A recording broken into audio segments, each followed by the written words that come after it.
더불어민주당 부산시당은 오늘 국회의원 등 선출직 공직자와 총선 예비 후보자 등 300여 명이 참석한 가운데 중앙공원 충혼탑 참배에 이어 신년 단배식을 갖고 총선 승리를 결의했습니다.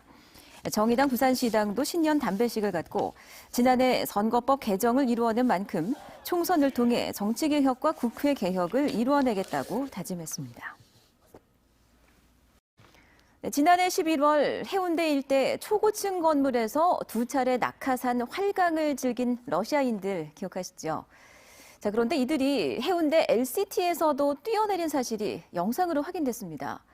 공개를 예고했던 LCT 낙하산 활강 장면을 현지 뉴스와 SNS에 올린 겁니다. 류재민 기자입니다. 외국인 남성 2명이 아슬아슬 옥상 가장자리를 걷더니 이내 건물 아래로 빠른 속도로 떨어집니다. 잠시 후 낙하산을 펴고 사뿐히 백사장에 안착합니다. 이들은 인적이 드문 새벽 시간을 틈타 저 위쪽 413m 높이 LCT 옥상에서 이곳까지 뛰어내렸는데요. 당시 산책을 나온 일부 시민들도 이들의 낙하산 활강을 목격했습니다. 이들은 이미 지난해 11월 해운대 일대 고층 건물에 수차례 무단 침입한 혐의로 벌금 500만 원을 선고받고 우리나라를 떠난 러시아 국적 35살 A씨 등 2명.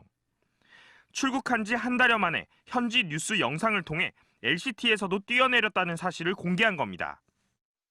Это увлечение уже унесло не одну тысячу жизней, а прыжки с крыши небоскреба в корейском Пусане чуть не привели 2 хабаровчан за решетку. С подробностями Павел Мельник. A씨는 출국 직후 LCT에서 낙하한 영상을 공개하겠다고 예고했지만 앞서 경찰 조사 당시 LCT에서 뛰어내린 장면은 확인되지 않았습니다. 경찰은 체포 당시 해당 영상을 다른 러시아인들을 통해 숨긴 것으로 보인다며 이미 LCT 무단 침입을 확인해 처벌했고 낙하산 활강 자체는 처벌할 수 없어 더 이상의 문제는 없다고 밝혔습니다. 부산시는 같은 일이 다시 일어나지 않도록 21층 이상 주상복합 등 건물 옥상에 대해 자동 개폐 장치를 의무적으로 설치하도록 했습니다. 하지만 초고층 건물이 밀집한 부산의 특성상 이런 익스트림 스포츠를 즐기려는 수요는 이어질 것으로 예상돼 관련 법제도 개선이 필요해 보입니다. MBC 뉴스 류잼리입니다. 국내 최대 어시장 부산 공동어시장에서 경자년 새해 문을 활짝 여는 첫 경매가 열렸습니다. 지난해의 판매 부진을 극복하고 또 지지부진한 어시장 공영화 현대화 논의도 본 궤도에 올리는 것이 새해 당면 과제입니다. 송광모 기자입니다. 경매사들의 힘찬 목소리로 경자년 첫 부산 공동어시장 문이 열립니다. 영상 1도가 채 안 되는 새벽 한파는 풍어를 기원하는 새해 첫 손짓에 녹아내립니다. 올해 첫 경매에서는 어선 6척에서 266톤, 4억 8,700만 원의 수산물이 판매됐습니다. 기분 좋은 출발을 알린 초매식에는 어업인 등 100여 명이 참석해 풍어와 수산업 부흥을 기원했습니다. 이번 초매식을 기점으로 부산 공동시장 임직원 모두가 기판 활성화 및 지역 경제 발전을 위해 새로운 희망을 품고 정진해 나갈 것을 약속드립니다. 국내 최대 어시장으로서 당장 넘어야 할 가장 큰 산은 바로 저조해진 판매 실적. 지난해 공동어시장 위판 실적은 12만 4천 톤으로 48년 만에 처음으로 13만 톤 아래를 밑돌았습니다. 작년 판매액 역시 2,300억 원으로 전년도보다 400억 원가량 줄었습니다. 올해 공동어시장 목표 판매량은 15만 톤. 수산물 유통체계를 효율적으로 바꾸는 등 낙후된 시설을 현대화하는 데 시급히 힘을 모아야 한다는 지적이 나옵니다. 올해는 사상 처음으로 국비 7조 1천억 시대를 열었습니다. 이 속에는 해양수산산업의 경쟁력 강화를 위한 여러 가지 예산들이 들어가 있습니다. 그래서 지속적으로 한일 어업협정 지연, 중국 어선 불법 조업 등 악조건 속에 버텨온 부산 공동어시장을 공영화하자는 논의도 수면 위로 떠오른 상황. 부산 수산업계의 미래를 위해 풀어야 할 과제들이 눈앞에 쌓여 있습니다. MBC 뉴스 송광모입니다. 2020학년도 정시모집 마감 결과 지역 대학들의 경쟁률 하락이 심각한 것으로 나타났습니다. 학령 인구는 계속 줄어들고 있는데 대학 정원은 그대로 유지되면서 일부 대학의 경우 당초 우려했던 미달 사태가 현실이 될 것으로 예상됩니다. 정세민 기자입니다. 부산 지역 대학들의 정시 모집 마감 결과 평균 경쟁률은 3.52대 1, 지난해 4.68대 1보다 크게 하락했습니다. 부산대와 한국해양대 등을 제외한 대부분의 대학들의 경쟁률이 지난해에 비해 20-30% 감소했고 일부 대학의 경우 심리적 마지노선인 3대 1 아래로 떨어졌습니다. 정시는 학생들이 3번의 기회가 있습니다. 가나다라 그래서 3번의 기회가 있기 때문에 그 3대 1이 돼야만이 1대1로 대학은 보는 거죠. 그리고 이제 수시 같은 경우는 6번의 기회가 있기 때문에 6대 1이 돼야만이 대학은 이제 기본 1대1이라고 보는 겁니다. 가장 큰 원인은 학령 인구 감소.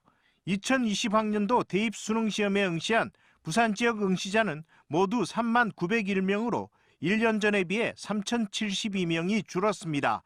산술적으로는 정원 3,000명의 대학 하나가 1년 만에 부산에서 사라진 셈입니다.